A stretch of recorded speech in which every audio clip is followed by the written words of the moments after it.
വളരെ ശ്രദ്ധിക്കണം. ചെറിയൊരു കക്ഷണം താഴേക്ക് വീണു.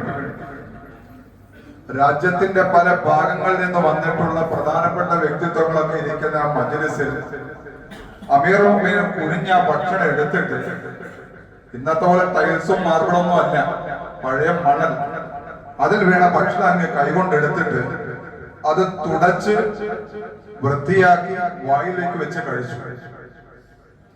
അടുത്തിരുന്ന ഹാദിമ, സേവകൻ, അമീറുൽ മുഅ്മിനീൻ അടക്കം ഒരു വാക്ക് പറയുന്നു. അതാണ് നമ്മുടെ വിഷയം. അമീറുൽ മുഅ്മിനീൻ സ്ഥലവും കാലവും സമയവും നോക്കാതെ അവിടെ എന്താണ് ഈ ചെയ്യുന്നത് എന്നാ ചോദിച്ചത്. ഉമർ റളിയല്ലാഹു പറഞ്ഞൊരു വാക്ക് ഓരോരുത്തരും കൽബുകളിൽ കുറിച്ചിടേണ്ട ഒരു വാക്കാണ്.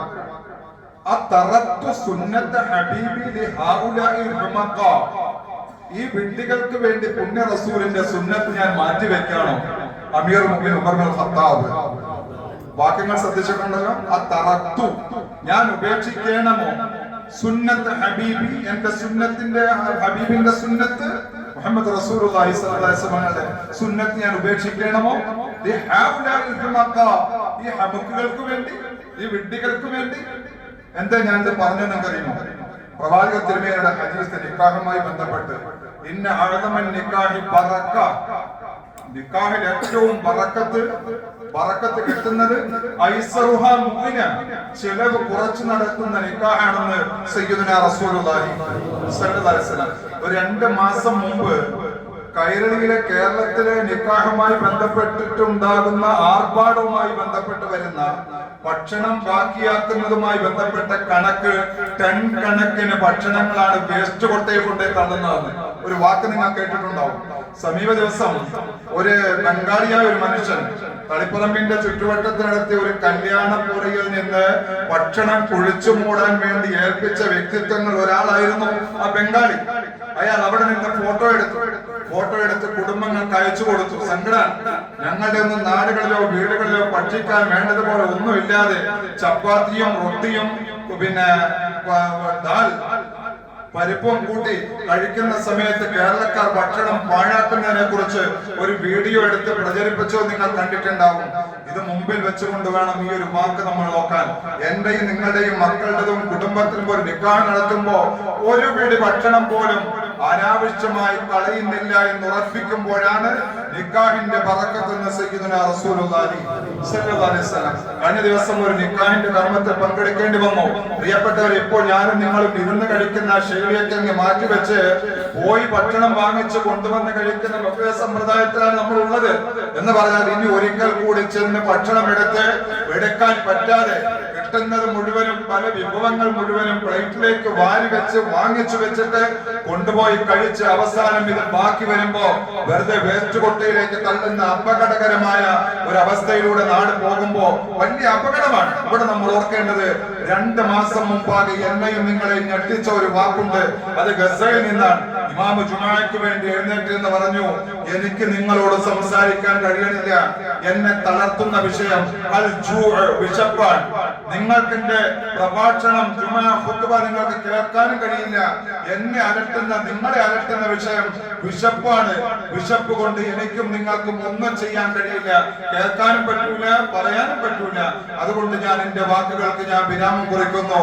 നമുക്ക് ഖുത്ബയിലേക്ക് കടക്കാം. നമ്മുടെ പ്രിയപ്പെട്ട സഹോദരങ്ങൾ ഒരു ഭാഗത്ത് വിശപ്പ് സഹിച്ച് പ്രയാസപ്പെട്ട് ബുദ്ധിമുട്ടി കഴിയുമ്പോ ഇന്ത്യ മഹാരാജ്യത്തിന്റെ പല ഭാഗങ്ങളിലും വളരെയധികം വേദനയോടെ പ്രയാസത്തോടെ ഒരു പിടി ഭക്ഷണത്തിന് വേണ്ടി പ്രയാസപ്പെടുമ്പോ നമ്മൾ വ്യത്യസ്ത തരത്തിലുള്ള വിഭവങ്ങൾ മുഴുവനും തീമേശയുടെ പുറത്ത് അടുക്കി വെച്ച് നടത്തുന്ന ഒരു നിക്കാഹാണ് നമ്മുടെ നിക്കാഹെങ്കിൽ അല്ലാഹുവിന്റെ റസൂൽ സല്ലല്ലാഹു അലൈഹി വസല്ലം പറഞ്ഞത് അത് ബറക്കത്തിന് നിക്കാഹല്ല, അല്ലാഹുവിന്റെ ബറക്കത്ത് കിട്ടൂല. ഇന്ന അഅ്ളമൽ നിക്കാഹി ബറക ഐസറുഹു മുഅ്മിന സയ്യിദുനാ റസൂലുള്ളാഹി സല്ലല്ലാഹു അലൈഹി വസല്ലം. നമുക്ക് ദുആ ചെയ്യാം. ഇനി വളരെ എല്ലാവരും കേൾക്കുന്ന എല്ലാവരും ചിന്തിക്കണം. നമ്മുടെ വീട്ടിൽ നടക്കുന്ന നിക്കാഹ് അൽഹംദുലില്ലാഹ് മാന്യമായി കൊണ്ടുകൊടുക്കുന്നതിന് ഇസ്ലാം ഒരു എതിരല്ല, മറിച്ച് ഒരുപാട് വിഭവങ്ങൾ നിരത്തി പുണ്യ റസൂൽ പറഞ്ഞ ഹദീസ് ഒരിക്കൽ കൂടി പറയാണ്, ഒരു കാലഘട്ടം ഖിയാമത്ത് സംഭവിക്കുകയേയില്ല. ഖിയാമത്തിന്റെ അടയാളം പുണ്യ റസൂൽ പറഞ്ഞ എന്താ? തീന്മേശയുടെ മുകളിൽ പല തരത്തിലും പല കളറുകളിലും രൂപത്തിലും രീതിയിലുമുള്ള ഭക്ഷണങ്ങൾ തീന്മേശയുടെ പുറത്ത് നിരത്താതെ നിരത്താത്ത ഒരു കാലം വരാതെ ഖിയാമത്ത് സംഭവിക്കൂല എന്ന് സയ്യിദുനാ റസൂലുള്ളാഹി സ്വല്ലല്ലാഹു അലൈഹി വസല്ലം. ഖിയാമത്തിന്റെ വഴികൾ ഞാനും നിങ്ങളും തുറന്നു കൊടുക്കാൻ പാടില്ല. നമ്മളുടെ മക്കളുടെ ഒക്കെ ദാമ്പത്യ ജീവിതം അല്ലാഹു നന്നാക്കി കൊടുക്കുമാറാവട്ടെ. കഴിഞ്ഞ ഒരു നിക്കാഹിന്റെ മജ്‌ലിസിൽ പറഞ്ഞ ഒരു ചെറിയൊരു വാക്കൊന്നും ഓർമ്മപ്പെടുത്തൽ വേണ്ടി ഇബ്റത്തൻ ഗുണപാഠത്തിന് വേണ്ടി പറഞ്ഞിട്ട് ഞാൻ നിർത്തുകയാണ്. വളരെ പ്രസിദ്ധമായ ഒരു കല്യാണത്തിൽ ഒരു വാക്ക് ഒരു ബോർഡ് എഴുതി വെച്ചു, 313 തരം വിഭവങ്ങൾ. ഞാൻ 1-2 നിക്കാഹിന്റെ മജ്‌ലിസിൽ പറഞ്ഞു 313 തരം വിഭവങ്ങൾ. വല്ല ഞാൻ അടിച്ചു ചോദിച്ചു എന്താണ് 313 രഹസ്യം? 313 വിഭവങ്ങളാണ് ഇഷ്ടമുള്ള എടുത്ത് കഴിക്കാൻ. അപ്പോൾ പറഞ്ഞു അസ്ഹാബുൽ ബദരീങ്ങളുടെ പേര് 313.